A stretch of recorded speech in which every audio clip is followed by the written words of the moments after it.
Breaking news. Orissa Ganjam జిల్లాలో భద్రతా బలగాలు మావోయిస్టులకు మధ్య ఎదురు కాల్పులు జరిగాయి. కంధమాల్ గంజాం జిల్లా సరిహద్దుల్లో బలగాల సెర్చ్ ఆపరేషన్ చేపడుతుండగా మావోయిస్టులు తారసపడ్డారు. పోలీసులను చూసిన మావోయిస్టులు పోలీసులపై కాల్పులకు తెగబడ్డారు. మావోయిస్టుల కాల్పుల్లో 3 పోలీసులు తీవ్రంగా గాయపడ్డారు. గాయపడ్డ వారిలో ఒకరి పరిస్థితి విషమంగా ఉండటంతో బరంపూర్ హాస్పిటల్ కు తరలించారు. అయితే ఎస్ఓజీ జవాన్ ఛాతీ కడుపులో బుల్లెట్లు దిగినట్లుగా సమాచారం.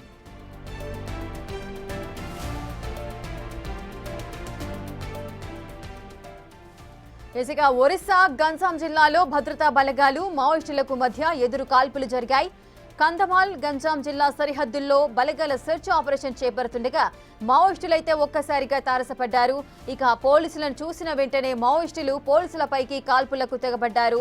మావోయిస్టులు కాల్పుల్లో 3 పోలీసులైతే తీవ్రంగా గాయపడ్డారు. అటు గాయపడ్డ వారిలో ఒకరి పరిస్థితి అయితే విషమంగా ఉంది. వారిని బరంపూర్ హాస్పిటల్ కు తరలించారు.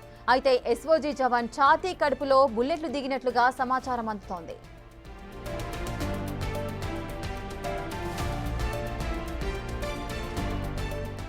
ఇక ఒరిస్సాలో అటు మావోయిస్టులకు పోలీసులకు మధ్య కాల్పులు జరుగుతున్నాయి. దీనికి సంబంధించిన పూర్తి డీటెయిల్స్ మా ప్రతినిధి షణ్ముఖ్ అందిస్తారు. షణ్ముఖ్, రేఖ మనం చూస్తున్నట్టయితే ఇక్కడ గంజాం కంధమాల్ జిల్లా సరిహద్దుల్లో మావోయిస్టుల కదలికలు ఉన్నాయి అనేటటువంటి సమాచారంతో పోలీసులు అక్కడ సెర్చ్ ఆపరేషన్ నిర్వహించారు. అయితే పోలీసుల కదలికలను కూడా పోలీసులు వస్తున్నటువంటి విషయాన్ని కూడా ముందుగానే మావోయిస్టులు గ్రహించి ఒక్కసారిగా వాళ్ళు కాల్పులు చేసినటువంటి పరిస్థితి. దీని వలన ఎస్ఓజీ పోలీసు జవానికి సంబంధించినటువంటి ఓ వ్యక్తికి తీవ్రంగా గాయాలయ్యి ఒక బుల్లెట్ పొట్టలోకి ఇంకో బుల్లెట్ ఛాతీలోకి వెళ్ళిపోయినటువంటి పరిస్థితి. ఆయనతో పాటు మరో 2 జవాన్లకు కూడా గాయాలు జరిగినటువంటి పరిస్థితి. దీంతో వెంటనే వాళ్ళ 3 కూడా స్థానికంగా ఉండేటటువంటి ఆసుపత్రికి తరలించి అక్కడ చికిత్స అందించారు. అక్కడి నుంచి